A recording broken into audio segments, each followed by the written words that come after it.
আমার প্রিয় দর্শক বন্ধুরা প্রায়শই কমেন্ট করে জানান হেলদি কিছু শেয়ার করতে। তাই আজকে আমি আরও একটি হেলদি রান্না শেয়ার করব। গরম গরম চিকেন স্টু। শীতের সবজি দিয়ে আমি যেভাবে এই চিকেন স্টু বানাই, একবার এইভাবে আপনারাও বানিয়ে দেখুন। ব্রেড টোস্ট দিয়ে জলখাবারে অথবা ভাত দিয়ে লাঞ্চে অসাধারণ খেতে লাগে। নমস্কার, আপনারা দেখছেন মৌয়ের সাথে রান্নাবান্না। রেসিপিগুলি ভালো লাগলে লাইক দিয়ে শেয়ার করে দেবেন। আরও নতুন নতুন রেসিপি পাওয়ার জন্য আমার চ্যানেলটি সাবস্ক্রাইব করে রাখুন। এখানে 500 গ্রাম অর্থাৎ হাফ কেজি চিকেন আছে। আপনারা যদি 1 কেজি বা তার বেশি পরিমাণের চিকেন দিয়ে বানাতে চান তাহলে বাকি উপকরণগুলিও সেই অনুপাতে বাড়িয়ে নিতে হবে। চিকেন ভালো করে ধুয়ে নেওয়ার পর ম্যারিনেশনের জন্য দিয়ে দিলাম 1 চা চামচ গোলমরিচ গুঁড়ো, হাফ চা চামচ কাশ্মীরি লঙ্কার গুঁড়ো, হাফ চা চামচ হলুদ গুঁড়ো আর 1 চা চামচ মাখন দিয়ে দিলাম। এবার সব একসাথে ভালো করে মেখে নিতে হবে আর এইভাবে 10 থেকে 15 মিনিটের জন্য রেখে দিতে হবে। ততক্ষণে বাকি আয়োজনগুলো করে নেওয়া যাক। একটা গাজরকে খোসা ছাড়িয়ে নেওয়ার পর এইভাবে একটু মোটা রেখে গোল গোল করে কেটে নিলাম। বড় সাইজ করে সবজিগুলো কাটবেন যাতে সিদ্ধ হওয়ার সময় সবজিগুলো ঘেঁটে না যায়। গাজর কেটে নেওয়ার পর কেটে নিচ্ছি একটা সবুজ ক্যাপসিকাম। আমার এইরকম চৌকো চৌকো করে কেটে নিতে ভালো লাগে। আপনারা পছন্দ মতন যেমন ইচ্ছে সেইভাবে কেটে নিতে পারেন। বড় সাইজের আলু না নিয়ে শীতের যে ছোট আলুগুলো এখন পাওয়া যাচ্ছে সেগুলো নিয়েছি। যেহেতু ছোট আলু তাই খোসা সমেত গোল গোল করে কেটে নিলাম। আমি ব্রকলি খেতে খুব পছন্দ করি, তাই একটা ব্রকলি নিয়েছি। ডাঁটিগুলোকে বাদ দিয়ে এই ব্রকলির ফুলগুলোকে কেটে নিলাম।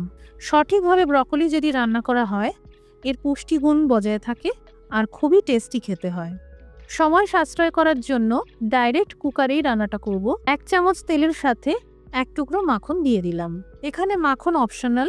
একটা বড় এলাচ ফাটানো, 2টো গোটা লবঙ্গ আর 4-5টা গোটা গোলমরিচ দানা ফোড়নে ভেজে নিলাম। দিয়ে দিলাম আদা রসুন বাটা 2 চা চামচ মতন। লো ফ্লেম করেই 2 মিনিট ভাজতে হবে যাতে পুড়ে না যায়, তার জন্য সামান্য জল দিয়ে দিলাম। এছাড়াও আমি আদা রসুন বাটাতে সামান্য করে জল মিশিয়ে রেখেছিলাম।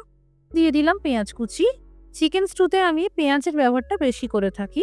2টো বড় সাইজের পেঁয়াজ কুচিয়ে নিয়েছিলাম। পেঁয়াজ কুচি স্বচ্ছ আর নরম হওয়া পর্যন্ত ভেজে নিতে হবে। পেঁয়াজ ভাজার পর আঁচটা লো টু মিডিয়ামে করে দিয়ে দিলাম কুচানো টমেটো। এখানে 2টো বড় সাইজের টমেটোর ব্যবহার করা হয়েছে। এরই সাথে বাকি কেটে রাখা সবজিগুলো দিয়ে দিলাম। স্বাদ মতন লবণ দিয়ে দিলাম আর 2 চা চামচ জিরের গুঁড়ো জলে ভিজিয়ে রেখেছিলাম দিয়ে দিলাম। বেশ 3-4 মিনিট মিডিয়াম আঁচে ভেজে নেব। আমার বাড়িতে এই চিকেন স্টুতে একটু মশলা দিয়ে খেতে পছন্দ করে বলে দিয়েছি। যদি আপনারা আরও কম মশলায় বানাতে চান তাহলে জিরের গুঁড়োটা বাদ দিতে পারেন। সবজি আর মশলা সব ভালো করে ভাজা হয়ে গেল। এবার ম্যারিনেট করা চিকেনটা দিয়ে দিলাম। এখানে চিকেন খুব বেশি ভাজবো না, জাস্ট সবজি আর মশলার সাথে 2 মিনিট নেড়ে ছেড়ে নেব। চিকেন স্টু রান্নায় ঝোলের পরিমাণ আমি বেশি রাখি, তাই মোট 2.5 গ্লাস গরম জল দিয়ে দিলাম। আপনারা নিজেদের প্রয়োজন অনুসারে ঝোলের পরিমাণটা বাড়াতে বা কমাতে পারেন। ফাইনালি স্বাদ মতন লবণটাও অ্যাডজাস্ট করে নিলাম। ঝোল এইভাবে ফুটতে শুরু করলে কুকারের ঢাকা বন্ধ করে হাই ফ্লেমে জাস্ট 2-3টে হুইসেল দিয়েই সিদ্ধ করে নিতে হবে। চিকেন সবজি সিদ্ধ হয়ে গেছে। এবার জোর আঁচে রেখে দিয়ে দিলাম এই কেটে রাখা ব্রকলি। ব্রকলি অনেক বেশি ওভারকুক করলে গুণ নষ্ট হয়ে যায়। খুব অল্প সময়ের জন্য রান্না করবেন।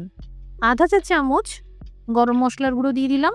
এই ঝোলের ঘনত্ব আরও বেটার করার জন্য দিয়ে দিলাম জলে গুলে নেওয়া 1 চা চামচ কর্নফ্লাওয়ার পাউডার।